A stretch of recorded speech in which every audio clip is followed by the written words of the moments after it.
So welcome everyone. So we have with us Pratyay today. He's currently a senior director of research at Supra Research, and previously he was a senior research director at Swirls Labs, and even before that at Visa Research. And he did his postdoc in the same group that I got a chance to do postdoc in, which is at Berkeley. And before that, he finished his PhD from Aarhus University.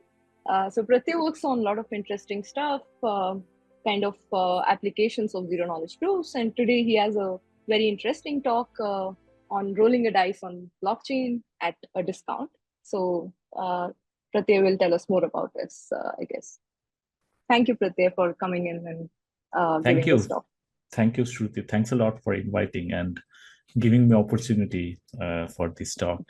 And the company used to be called Supra Oracles. Now they changed the name to Supra Labs. So because we do more things than Oracles. Yeah, just to make sure. Yeah. So yeah, let's just jump into the talk. So I guess from the title, a lot of people can just see that this will be a talk about randomness. So let me briefly talk about randomness in daily life, right? So if you think about randomness, the first thing probably that comes into your mind is some sort of game or gambling, maybe, poker or blackjack, the jackpot, these kind of things, right? But randomness actually has more influence than we actually think of. For example, a lot of public schools lottery system actually they involve sort of randomly selecting a group of students from the applicants for various reasons. And there are research like this one. It was in the United States, but a lot of Indian states, for example, in my state, actually, they also do this for last 20 years, I believe. Even closer to my home, so there are lottery that happens that takes place for allotment of plots. This is actually precisely the area that I live in, and I know that how this procedure works. There are a lot of complaints about randomness, like allegations of lots of things that happens, right? So fundamentally, what I wanted to just communicate here is that randomness has a lot of influence in our life, and it's kind of important that randomness, the quality of randomness is a good one, or in particular, there should be some source of randomness that should be, trustworthy, let's say, like very vaguely, right? So in this talk, we'll talk about randomness in a very specific setting of a blockchain, but the overall properties of randomness we'll discuss will be quite relevant generally in different settings, right? Okay, so let's now take the example of the school admission. So let's say the school publishes a list of enrollment numbers, and then if you can just observe this list a little closely, you will find that all of these numbers are actually even numbers, right? So these are not really random. This is like immediately you can see. So of course, like this is not really a good list. Ideally, it should be uniformly at random. So let's say in another setting, the school publishes another list, and at this time, an outside observer can say that it looks kind of random or unbiased. But what is the guarantee that someone cannot actually predict it? Is there a particular function that is generating it? Someone can predict the function. What is the guarantee, right? So there is no particular guarantee or something that you can provide actually. So basically, fundamentally, the trust basically relies on the committee which does this, which publishes the list, right? So whether am I taking questions like anytime, or I guess it's okay, I can take questions anytime. I think I prefer that, but if you have any other, yeah, up to you. Yeah, that's okay. Yeah, so feel free to, because in online it's like I don't see people, so I don't know how they're how am I doing. So at any point, just if you have any questions, just stop me. So this is like very start of the talk, so any point. Okay, all right. So let's say there is an auditing procedure for this kind of government system, or maybe a corporations that publishes a random list, and there is an auditor that comes in and they ask the particular school committee to open up their code. So they are showing this code rand. And first of all, if the school is using a rand function to generate many randomness, it's a very high resource requirements, right? So randomness, how do you derive randomness in real life? So true randomness actually is a very scarce resource. I mean, you use different kind of day-to-day activities like mouse movement or stock market behavior to derive different kind of randomnesses, but it's not a very sort of a very easily available resource, right? So it's a high resource requirement. That's one problem. And because you need to derive a lot of randomness all the time, there can be some implementation problem in the code, right?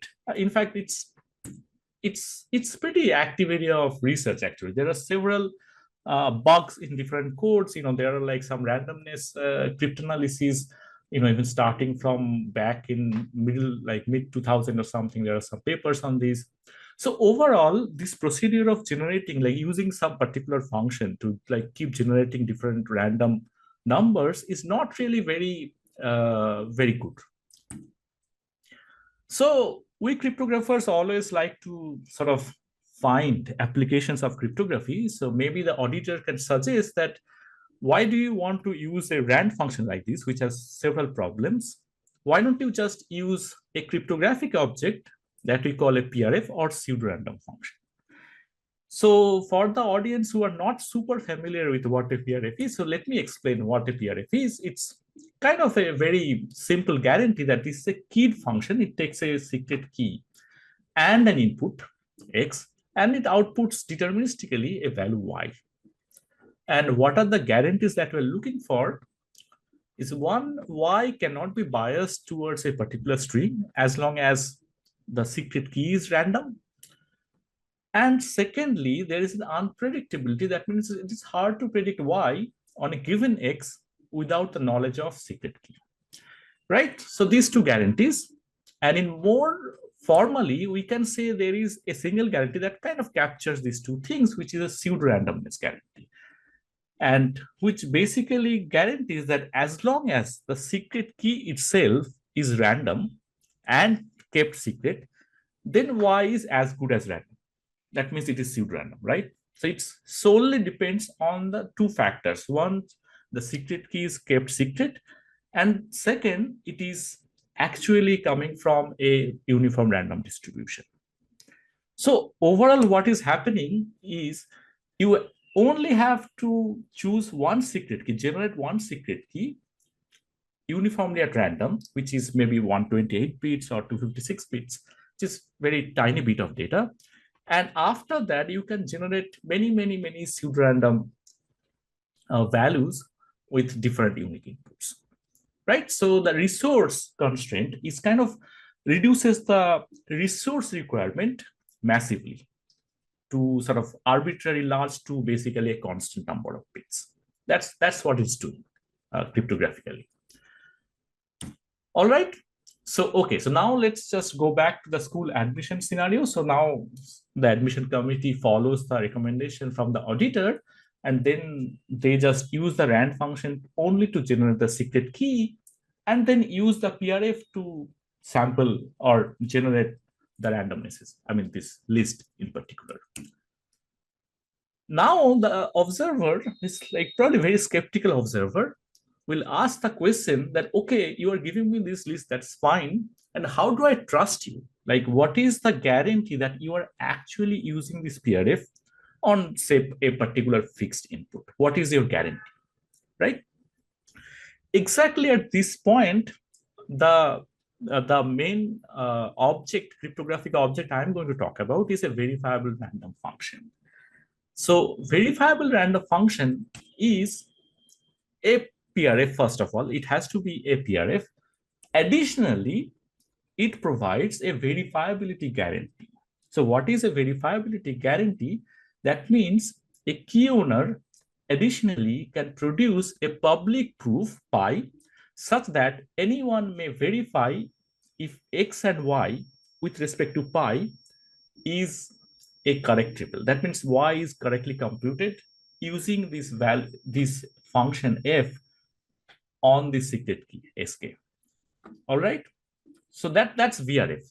Now, of course, you need to have a public key for the or verification key for it, right? So additionally, in addition to the secret key, there is a verification key which must be public.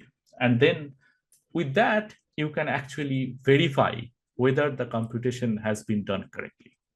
All right. Okay. So now actually the school committee can just use a VRF to generate this list and for a particular input. Let's say we just set this input to be today's date, like 26/09/2024. It is important that every time you run a VRF, the input has to be unique. Otherwise, of course, because it is a deterministic function, it will spit out exactly the same output, which will not be random for sure or pseudo-random, right? So the final guarantee VRF provide is basically if you run it with an unique input, it not only provides a random value or a random string or a random list, it also provides a proof pi with which anyone, that is important, anyone can publicly verify whether y has been correctly computed, as long as there is a public verification key, right? So these are the desired property of randomness. Is not only these are very relevant in the setting I'm going to talk about today, namely blockchain setting, but these are randomness properties that should be there for any sort of process where it involves randomness, any randomness generation, right? So this is a happy setting because fundamentally, so I am giving a talk in the trust labs, but fundamentally the goal is to remove the trust as long as possible. It's kind of counterintuitive, right? So this is one way we can remove the trust completely from the generator of the randomness, right? All right. So now let's just change the gear and let's move to the blockchain setting. So in blockchain setting, like in real world setting, randomness is again very useful. And there are many other applications of randomness in blockchain. But one of the major or emerging application that is happening is Web3 gaming. And I'm just putting this front page of DeFi Kingdoms, which is one of the clients of at Supra. And they have different kind of games, and a lot of their games actually involves generating or delivering good source of randomness, right? So let me give some example. So Hackjack is a Web3 blackjack game. So blackjack, you have to draw different cards in some sort of random order. And what is the potential for this Web3 blackjack game is basically here players can earn NFTs. There are a lot of criticism for NFTs, and I know that there are they do not have an intrinsic value, but like putting that argument aside, so player can actually earn NFTs based on results of their games, which can be sold on the Zora marketplace. So the good thing about, or the positive thing about Web3 blackjack gaming compared to, let's say, standard internet gaming is that you can actually earn certain tokens or certain digital assets that can be sold in other marketplaces. So you can like transfer this token, right? And it is important to guarantee that the players, they have a fair experience. And I found this very nice blog from Chainlink talking about why randomness is so important in games. In this, 2005 book, A Theory of Fun Game, Theory of Fun for Game Design. So what the essence of this paragraph is basically, it is very important to have some sort of unpredictability or uncertainty within a game. Otherwise, players would lose interest. So they get bored. I mean, I can give you like an example from my own experience. So my daughter is now 7-year-old. And when she was 4, I was playing tic-tac-toe with her, and she used to enjoy it. She used to play it every time, I have some time. At some point, she mastered the trick that anytime you can play tic-tac-toe, you can make it a draw, right? So, like how to do it, right? So after she mastered it, she got bored. And after that, she did not want to play anymore. That's the thing. So this is a very fundamental essence of gaming. It's a more of a psychological thing, though. So what's happening is that they become the master of the game too easily, then it becomes a problem.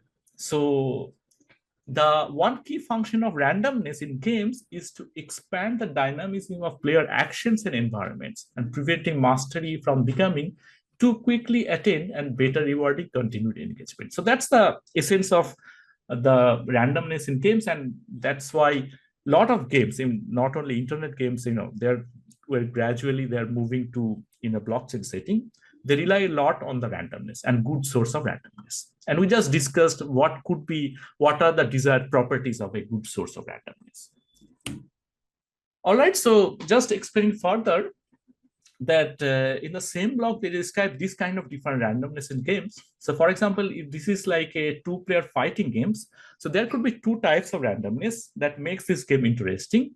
The first one is basically a player can select randomly gets one of these thing, like either a sword or a horse, or maybe this other one is an X, right? So with 1/3 probability, and cannot control which one it gets, right?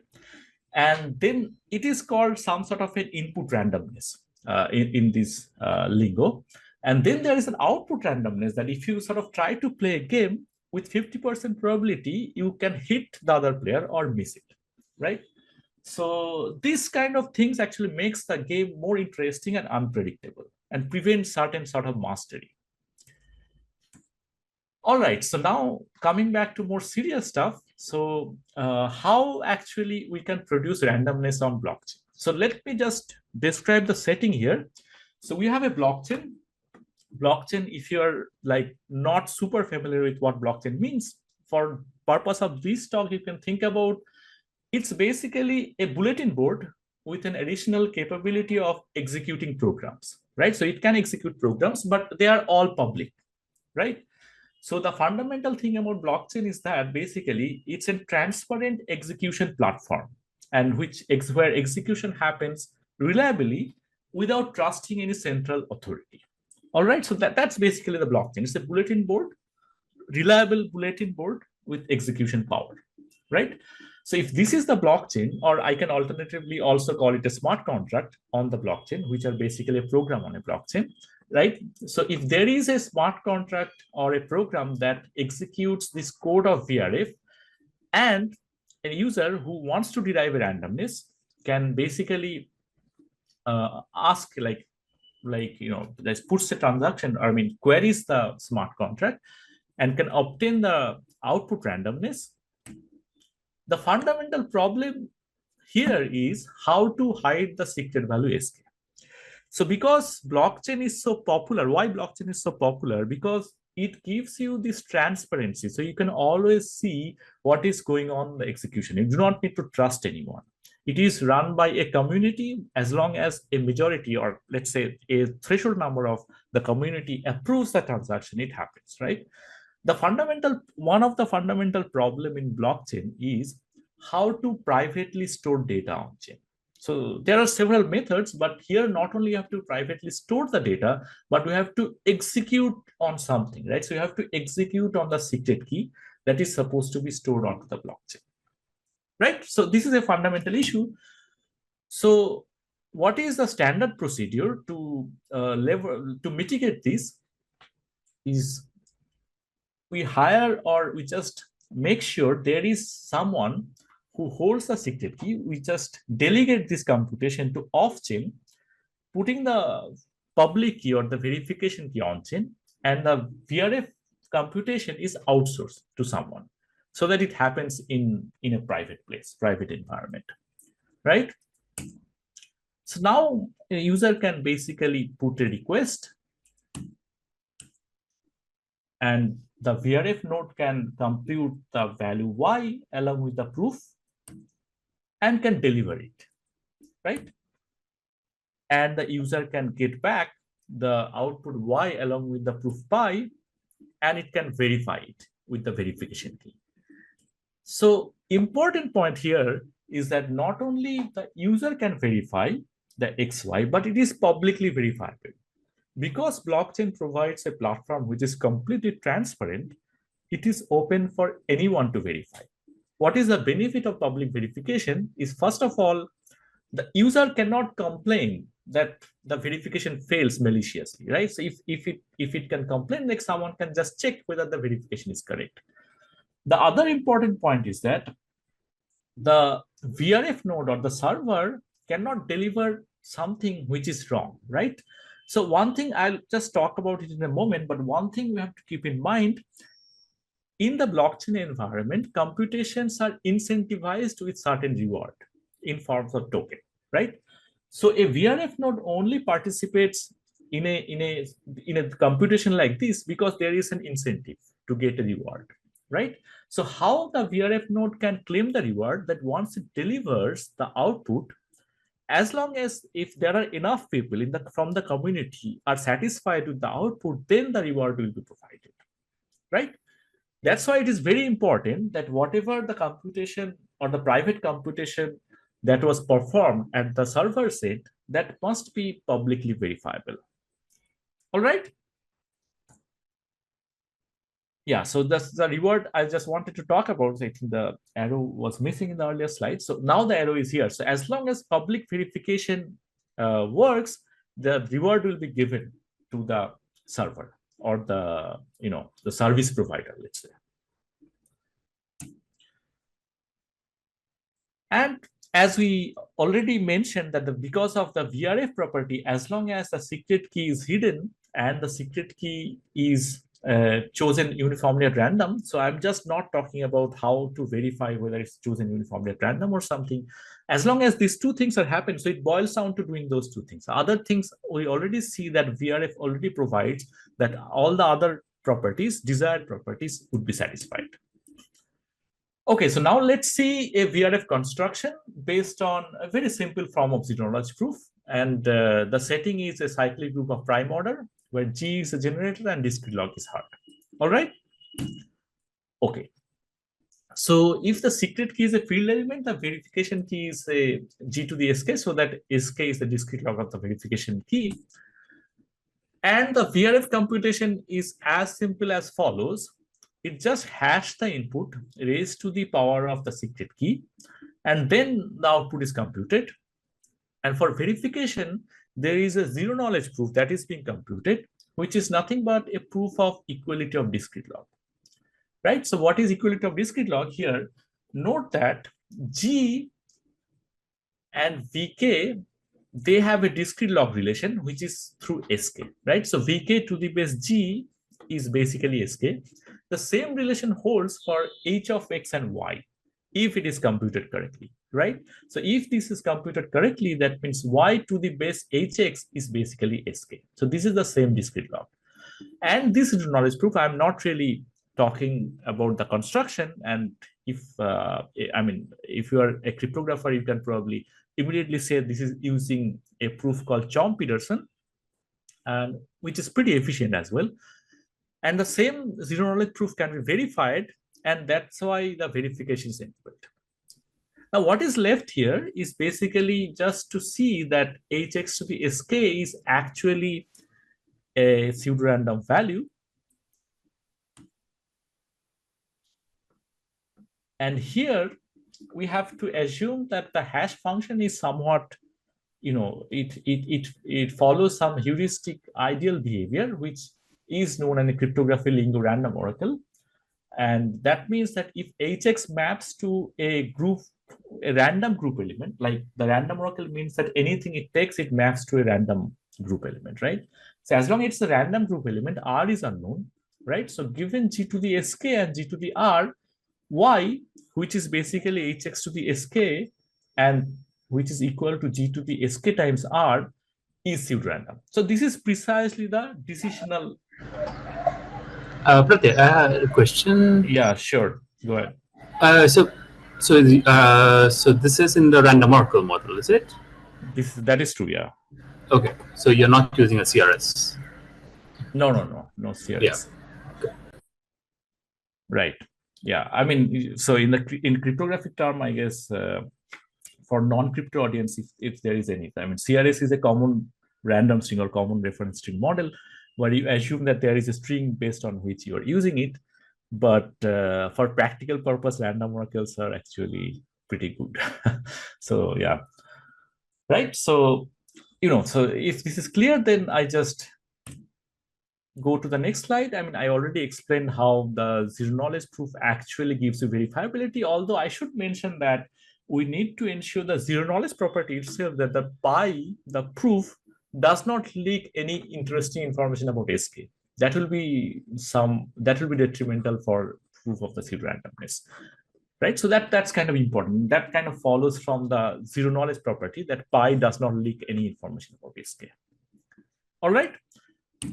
So this VRF has been around for a while, and recently it has been standardized by IETF.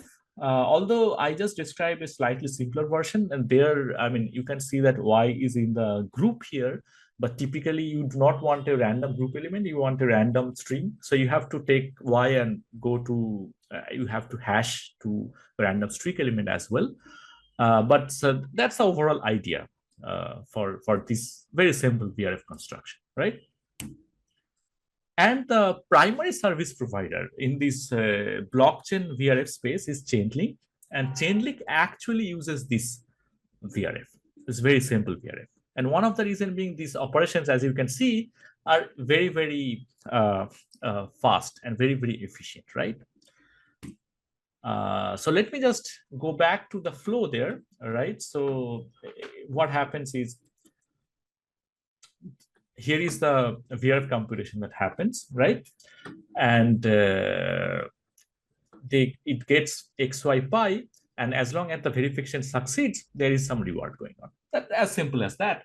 And it is important that the verification procedure here, it's actually should happen within the smart contract. So it will be important in the following of the talk, but it means that because any computation that happens on the blockchain is actually quite expensive, right? So this verification procedure needs to be very, very computationally efficient. That is very important. And if we just go back one slide, we see that the verification procedure is just verifying the Chomp-Peterson proof, which can be done with like four group exponentiation in the cyclic group. So just to keep in mind. All right. Now, the problem with this kind of system is basically a single point of failure, right? So we are completely relying on this one server or one VRF node to compute the output. So not only that, it's a single point of failure in two senses. First of all, from the security perspective, if this party gets corrupt, or from the perspective of that party, you can actually get verifiability and unbiasability, because actually you cannot cheat even if you know the SK. You have to produce the correct XY value, because you always have this pi to verify it correctly, right? So you cannot really cheat, but you will fail the unpredictability value here. So that's the biggest problem, right?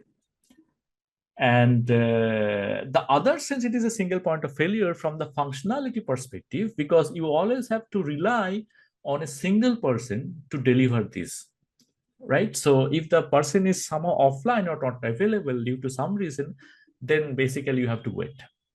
So there are two major things here. So what we actually looked into at Supra is a distributed VRF, and if we want to remove trust into the system, we should actually make sure that things are actually decentralized completely, right? So that is very important. So if we make one server computing the VRF, then we have to somehow making the system like again centralized through that particular server, right?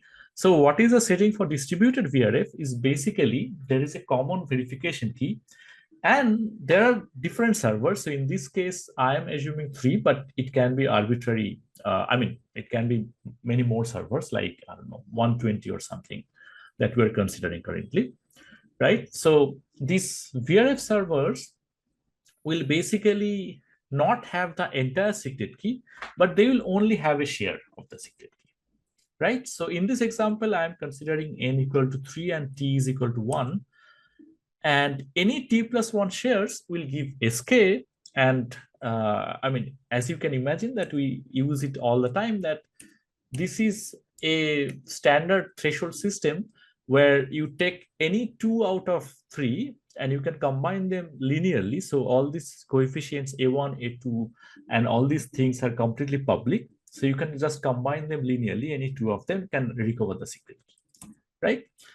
Coefficients are publicly known, and information theoretically, as long as you do not have knowledge more than T of these shares, right? So this N and T I can actually set as per I want.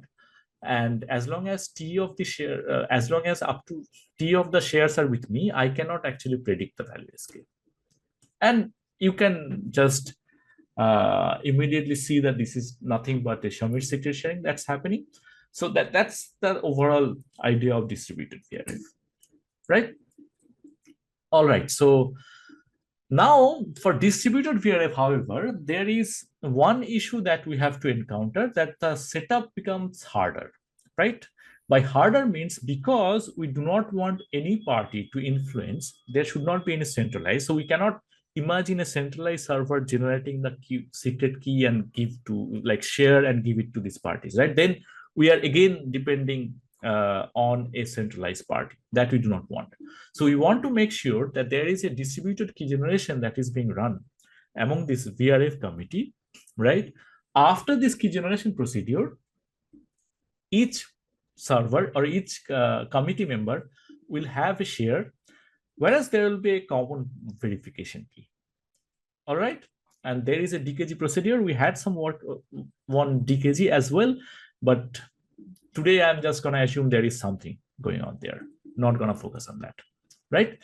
Once the verification key is established, it is basically sent to stored onto the smart contract. It is important to just store the verification key at this point so that all the verification that happens afterward should be with respect to this verification key. All right. Okay, so now let's see how the distributed random function framework works, or what is the flow. So verification key is there in the smart contract. It's pretty similar to the previous one. But instead of one VRF server computing the entire thing, now that they have the shares, they will compute only parts of the outputs, right? For example, party 1 will compute Y1, party 2 will compute Y2, and so on, right? And I am assuming there is an aggregation procedure, right? Which is a public procedure completely, because the aggregation procedure will basically combine any two of these and produce the final value and will deliver to the smart contract. So there are many options here. I'm not going to go into details like who is the aggregator. It can be one of these part committee members. It can be a separate dedicated parties. But the important thing is that aggregation can happen and it can be done by any parties because it does not really require any secrets, or even the aggregation can be verified as well immediately because of the verifiability, right? So we just assume that there is an aggregation procedure.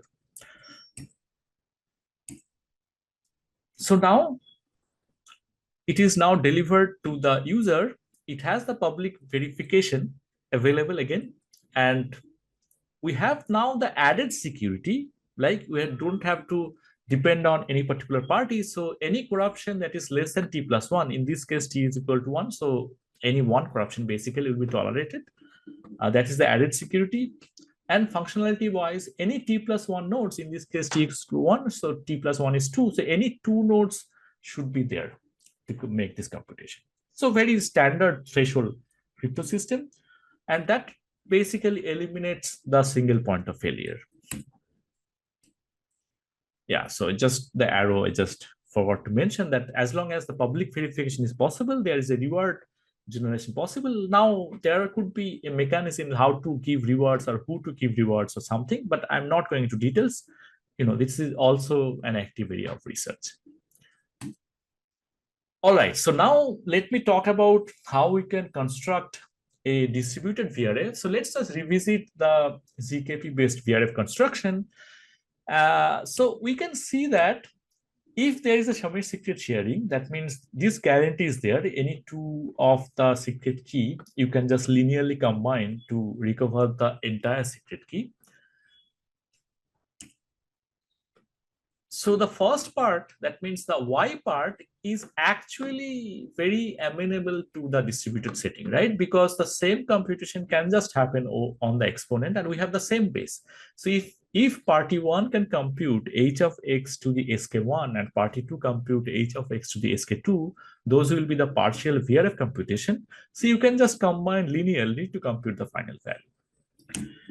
The problem comes from this part, because although I did not really explain how this works, but it's very fundamental, or the essence of this kind of Fiat-Shamir enabled Sigma protocol is basically you have to use something that is fundamentally non-homomorphic, right? So there is a hashing that has to be done here that is not homomorphic.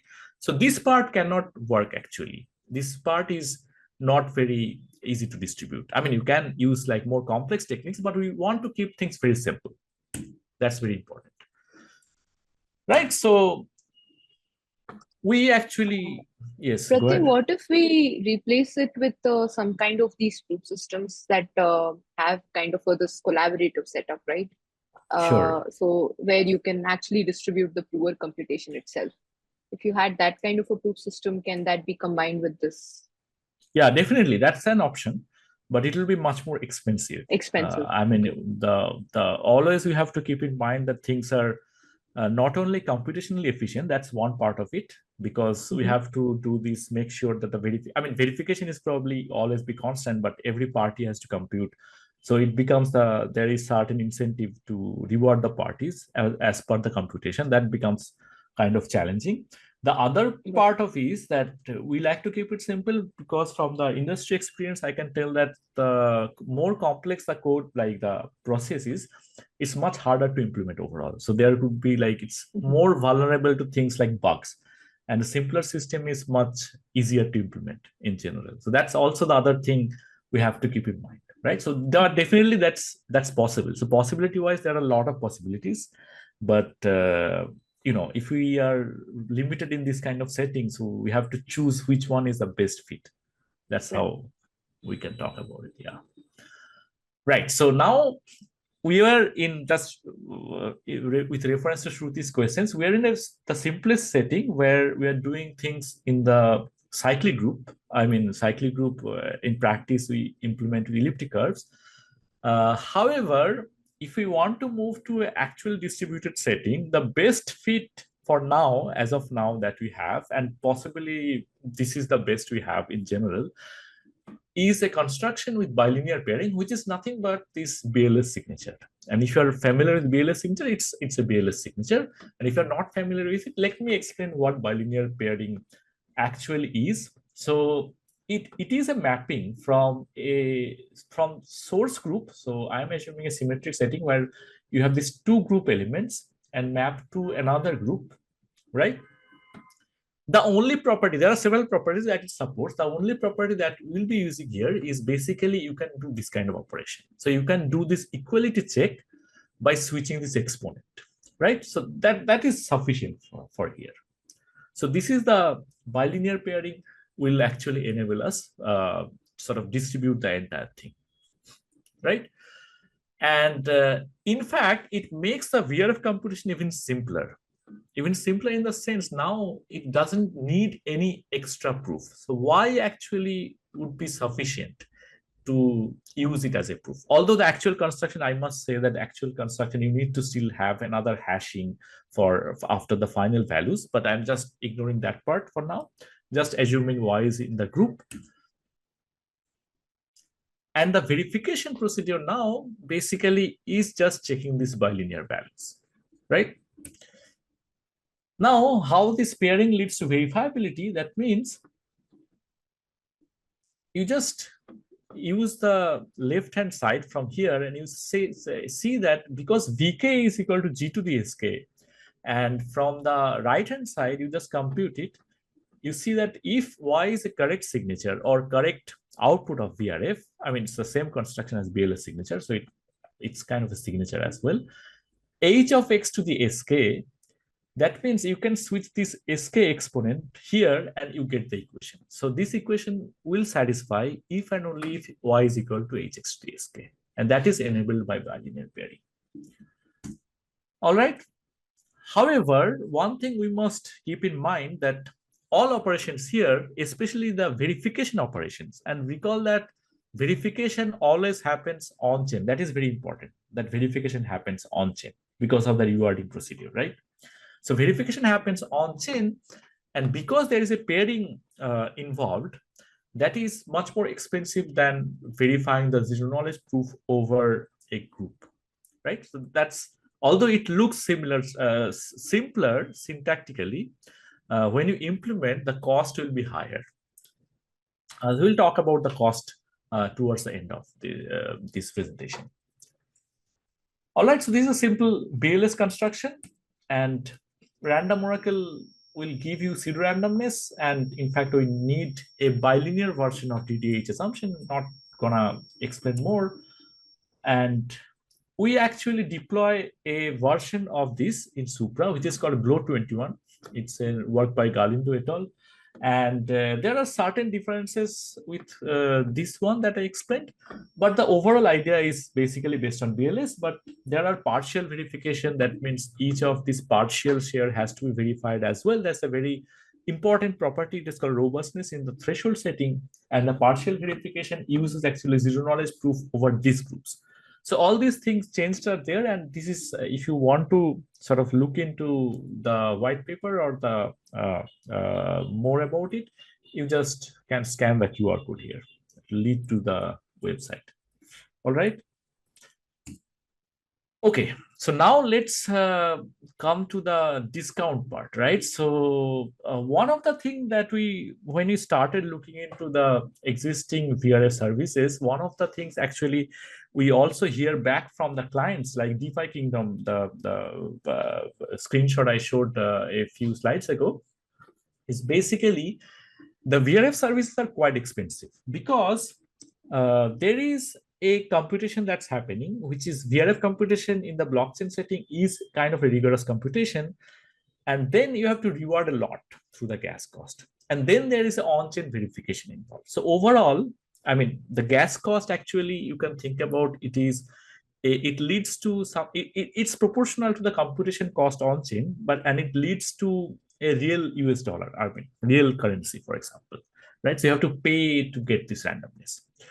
So one of the things we were thinking that can we actually amortize or optimize the procedure itself with some new design so that you can just derive one Y and can use it by hashing several times in a counter mode. So counter mode means I just input different values like 1, 2, and different integers. You have to just make sure these are in a particular sequence, or at least the unique values.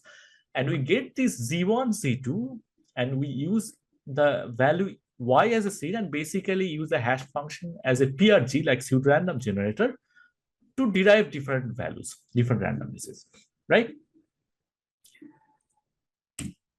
The major problem with this kind of optimization is because the output Y is exposed, and that is very important that the output has to be exposed.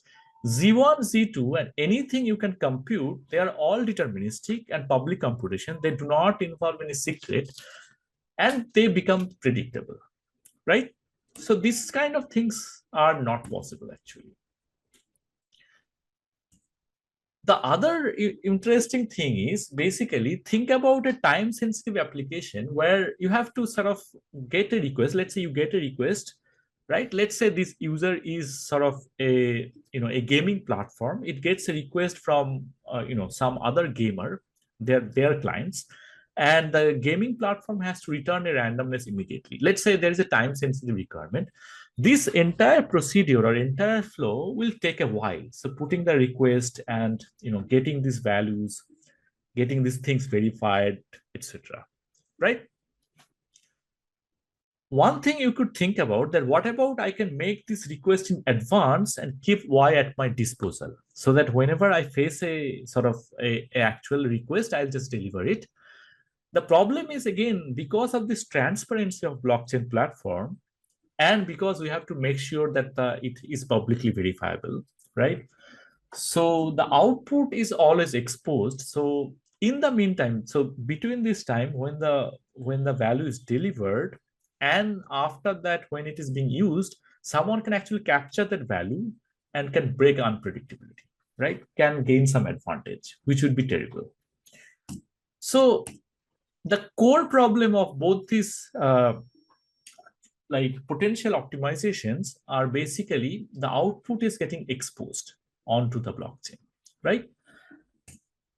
So we try to look into, like, can we actually hide the output with verifiability? Verifiability means that we need to ensure there is a verifiability on chain to make sure that the reward procedure or the rewarding procedure can go through, but at the same time, can you make sure that the output is hidden?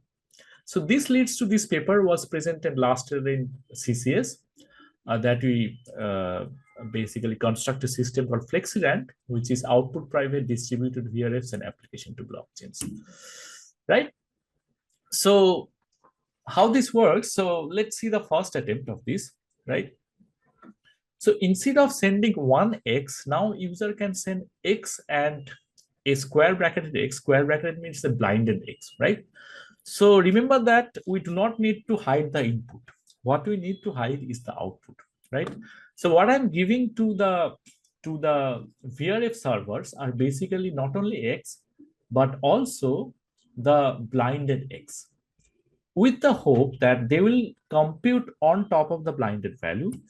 And after the computation, they will return this blinded partial output, which will be aggregated, delivered, and will be retrieved.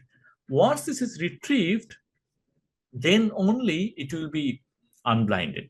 So only the user actually has the blind, right?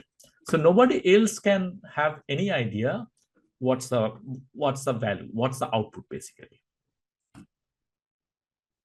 So one slight problem here is that because we have to rely on the user to send X and blinded X, there is, what is the guarantee that actually this has this particular form? Maybe there is some malform value, and it might lead to some problem from the server's end. To fix this, I mean, it's pretty simple. We add a zero knowledge proof of knowledge, which basically makes sure that this has the correct form. So with this, actually, we are able to get the get it works so that Y is not exposed immediately, right? The very important part is this there is a pre-verification that happens, right? So pre-verification means because Y is not available, X and Y, they cannot be verified, right? But one can verify whether this triple X, blinded X, and pi tilde, which is a zero knowledge proof of the fact that the input has a certain form, this pre-verification works, and whatever the VRF server's output in form of this blinded Y, right? So given this blinded X and blinded Y, you can actually verify it along with a proof possibly. Actually, we do not need a proof. So this is like slightly misleading here, but we can actually verify that this is the correct computation. Why this is needed? Because unless this pre-verification occurs, we cannot actually execute the reward mechanism, right? So then it will be a problem to make sure that this flow works. All right. So optimization works, advanced request possible, and all because we can make sure that Y is hidden at all time, right? Okay, so what happens here now? If there is a verification needed at the end, it comes here. So as soon as Y is leaked, you cannot actually make any other, you cannot actually use Y as a seed. Let's hashing, right? So this is a final verification that happens delayed. And I just want to just talk about it after the next slide. But let's see that this is like slightly problem, that final verification is still delayed, right? Although the pre-verification works. So in a sense, we actually separate out this verification procedure from the pre-verification to final verification, where pre-verification is sufficient to reward the servers, but there is still a final verification to happen, and which will only happen once all these optimization and advanced requests are over, right? So this is the point of contention here. But let me just describe how the blinding technique works before. So the overall blinding technique, so this was the VLS signature, and here basically the blinding technique chooses a random blind and raised to the power of h of x, and adds this simple Schnorr knowledge of exponent to generate this proof, right? Now the VRF computation even doesn't use the hashes. Hashing was done correctly. That was proven by this proof of knowledge. And VRF servers are just like raising to the power of sk. And because you can already see that because it has a homomorphic structure, that hx to the p, so you can just raise to the power of sk, it becomes hx to the p times sk. And once it is delivered back to the user, it will raise it to the power of 1 over p, so it will get h of x xk, right? Importantly, because of the same homomorphic structure, the pre-verification still works, like here, right? So we have the standard verification and the VRF computation almost the same as BLS, with slight changes. There is a blinded unblind procedure, as you may expect, and there is a pre-verification procedure, which happens through the pairing verification while things are blinded. All right. Okay. Now let's get back to the second or like the final part of this talk, where I want to talk a little bit about the delayed verification in FlexiRAM. Okay, so let me just clarify. There are two types of verifications happening, right? So one verification is happening after the servers are delivering their values to the blockchain. And that verification is fine in FlexiRAM. That's not a problem. In fact, that verification is extremely crucial even to run the protocol. Make sure there is a reward mechanism, right? The servers want to get the reward immediately after delivery, right? However, if the Y is already public, if you want to ensure that the final verification also takes place here, we are back to square one. Because given Y, we already can compute all these Z1, Z2, and all values. So this discount that we can offer through this deriving, using this Y and deriving multiple values will fail, right? What we have to do, this is the delayed verification, that all the Z1, Z2 values are already there. They're already been used. So now at some point, you say like after 10 or maybe 20 values, you say that not anymore. I mean, it's like Y cannot be reused to generate any further randomness values. So you need a different seed. You need to make sure that you make another call, right? So at that point, you can deliver Y and then the verification can happen. Now, this becomes a real problem. For example, different kind of games where people can take turns and roll dices. For example, in a standard snake and ladder game, what happens is, let's say we are playing. I mean, if you're playing at the same place, of course, I can check that if you're cheating or not. But if you're in a different place, it's very hard, right? I have to trust for a VRF proof or whatnot to check that you are actually doing things correctly. And there, actually, I need to check if this Z11 that this person is sending me is a correct value, right? So this works as follows. So it sends Z11, the other player sends Z21, and then the other player sends Z12, and so on, right? Now, if we wait until the end of game, right, for the verification, then it becomes a problem. It's like not a very fun experience overall. So we want to enable something that even then, pre-verification still happens, output is exposed or not exposed, I don't care as much. Even if that is exposed, I want to make sure that this final verification also happens instantly. Okay, so here is a brief thing I found in the Wikipedia that, I mean, you might wonder that how many turns you need to take. So a two-player game is expected to end in 47.76 moves with a 50.9% chance of winning. And there is actually a paper. It's in French, so I do not understand, but you can go through it. So there is a kind of interesting thing. So if we wait until 48 moves and for verification, that's not a very good idea, right? So that leads to our next idea. We call it instant. That means instant verification with discount. So we want to enable discount. So we want to make sure that we have this cost amortization technique that should work. But at the same time, we also want to enable instant verification for the final value, not only pre-verification, right? So the key idea here is basically the user can now, I mean, there is, of course, some trade-off that now user has to do some more complex things than hashing. So earlier, the user was only doing hashing, right? So no pre-processing, nothing. Here, we want the user to actually generate a VRF keys, like, generate a key pair for a VRF, client VRF, and put this VRF key on chain, right? Now, I guess you can already just speculate what's going to happen, that the same flow works. So, I'm not even going to the blinded thing. It's even simpler. So it delivers these final outputs. So XY you can verify along with the verification key, and the reward mechanism already gets enabled. However, now I compute Z1 as a VRF computation, so another VRF computation in the counterpart. So I compute Z1 and then I deliver. And now you can verify this Z1 as well, right? So because you can verify Z1 with the input Y concatenated to the 1 with the verification key of the client. And that will actually ensure that instant verification can go on.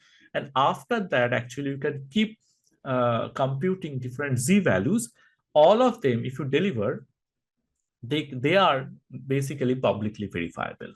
Now, one interesting point I want to comment here is that although for the pre-verification or the reward mechanism has to be verified on-chain, because of you want to put a smart contract computation to ensure that the reward is enabled, this final verification may not be on-chain as well, right? So maybe in the previous games that we are discussing, the final verification can happen even off-chain, as long as on-chain there is a value VKC, right? So you can just retrieve the value from the verification key from the contract and can check if Z1 is correct, right? Everything else is on-chain.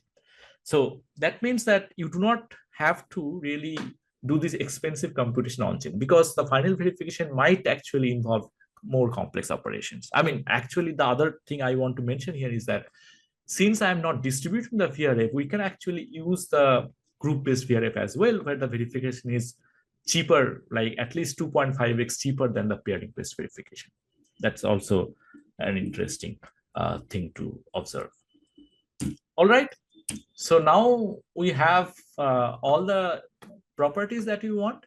All this optimization works, advanced request possible, pre-verification is enabled, and also we have instant public verification. Of course, there are settings where we do not need instant public verification of the final values, where you can deploy the other scheme.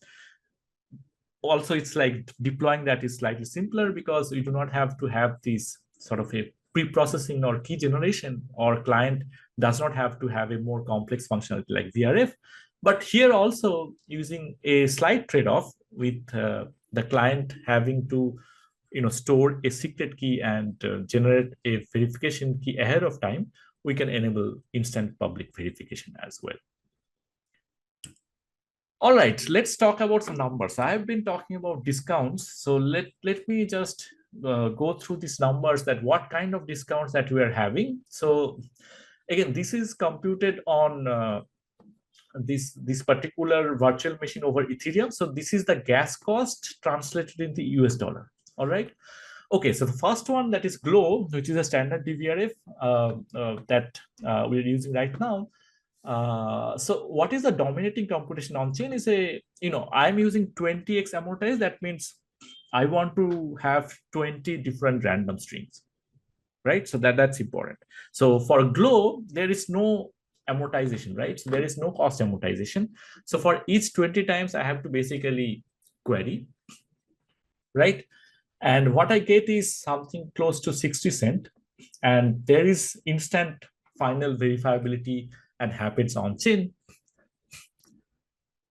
For FlexiRand, the first scheme that I showed, if it's 20x amortized, that means I just query once and rest of the 20 computation, I do it off chain or like at my disposal. The cost reduces to 8 cents only. And if you do it like even more optimization, like 100x, it will be even more smaller, because there is a initial pre-processing cost, and after that it gets amortized very quickly. The dominating computation is one proof of knowledge, because of the input has to be verified on chain as well, and one BLS verification, right? So because you just have one final verification here. There is no instant verifiability. If your application doesn't demand it, this is a perfectly fine design. And it supports cost amortization. So for instant or the final thing I showed, there are two scenarios we can consider. First one is instant verifiability, but verification happens off-chain. And this is probably the case for many games, like if you are taking turns and you can send your value and I can just derive from this thing and verify at my disposal, right? Although it's publicly verifiable, but I'm not verifying the final thing on-chain. In that case, actually, the cost becomes even much better than FlexiRand. It becomes 5 cents, and there is basically one single BLS verification, right? In settings where you do need to verify everything on-chain, right? There could be applications. So it becomes more expensive, but still sort of at least half better than the without just using it. So it becomes something like 30 cents. I hope that I computed them correctly, but it's probably something similar. And the verifiability instant and happens on-chain, right? All right. So if there is no more question, I just give you a brief recap. I think, yeah, I'm just pretty much out of time here. So, okay, so what have I talked about? So randomness, an important resource in daily life as well as in blockchain. And one of the tools we discussed, there are other tools that are important in delivering randomness on blockchain or otherwise maybe. And we discussed this particular primitive called verifiable random function that gives all sorts of crucial properties like unbiasability, unpredictability, and verifiability. Centralized VRF that has been a kind of state of art, or like a dominating sort of a market dominator like Chainlink uses centralized VRF, which is vulnerable to this kind of single point of failure. So we go for distributed VRF at Supra, which is fully decentralized. Did not talk about distributed key generation, but there are ways to do DKG. I'll briefly mention in the end. One of the major issue with VRF services are their high costs. So we tried different cost amortization and as well as other kind of latency reduction like advanced request. And the core problem that we identified was output was exposed, and that was causing the main problem. So very simply, we could fix them using this solution called FlexiRand, where we can have discount but by output hiding. So output hiding is a feature, and that gives you these other kind of final applications, right? So the problem still becomes, it may cause some problem in certain cases because of delayed verification. So there is another solution which is slightly more cumbersome because you have to maintain a VRF keys at the client side, but it gives you sort of all good properties like instant verification and all sorts of optimization, right? And what I did not talk about are other non-VRF approaches, such as verifiable delay functions, verifiable randomness beacons, and how to do distributed key generation. So let me mention that there was a work in 2023.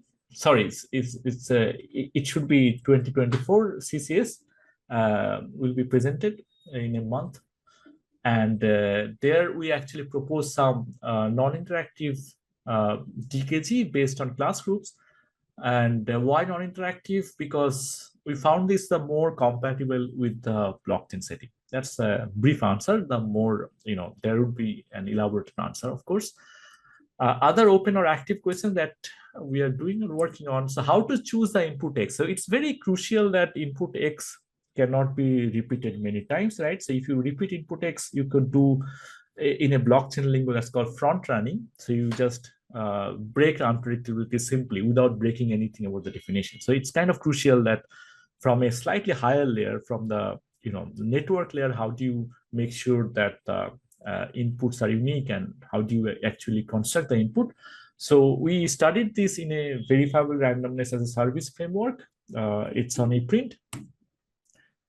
We did not discuss actually how to play poker. So poker is another beast where you cannot actually generate randomnesses and shuffle, right? So you need a shuffled hand to start with. And that's sort of, just following Shruti's question earlier, you do need to, that's what we found, that we do need to resort to some more complex techniques like collaborative snark, because we do not want to have any centralized party just seeing the randomness before. So this is the paper that's on a print, and it basically proposes a much faster, low latency poker. It's almost real-time poker on blockchain. And there we use several techniques like collaborative snark, generating commit and proof with identity-based encryption in distributed settings and so on. Just encourage you to look into that.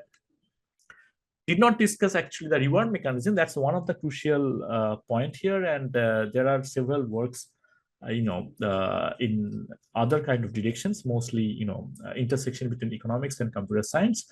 I'm not an expert there, but those kind of things are also very important. And finally, if you want to look into more of our works, I encourage you to look into our webpage, or you can just scan this QR code. And just finishing my talk with this nice quote I just found today: the generation of random numbers is too important to be left to chance. Thank you.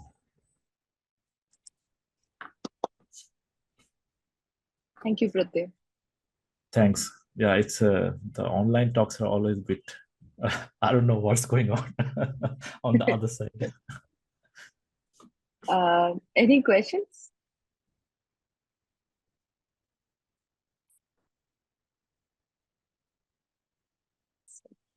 Guess not. And I think whoever had kind of asked you to talk. Sure. So, If you have any question, I encourage anyone to just email me at any time. I guess not too hard to find my webpage. And thanks a lot for giving me opportunity to talk about the things we're working. And hopefully... No, thank you so much for telling us more about this. Yeah, hopefully we'll be giving a talk in person at some point. That will be even more fun. Yes, looking forward to it. Yeah. And yeah, like Pratyay is coming in December, right? 17th, 18th. And you're giving 16th, yeah, 16th actually. I think it's 16th. It's on 16th. 16th December. But there probably I'll talk about some other kind of things, but still, yeah. Yeah, for those around, like, just wanted to mention. Yeah, it would be great. Workshop happening. Yeah, I guess there's no more questions. So thank you so much again, Pratyay, for coming. Okay. Thanks a lot. We'll see you in person soon, I guess. Yeah. Okay. Bye-bye then. Bye. Bye-bye.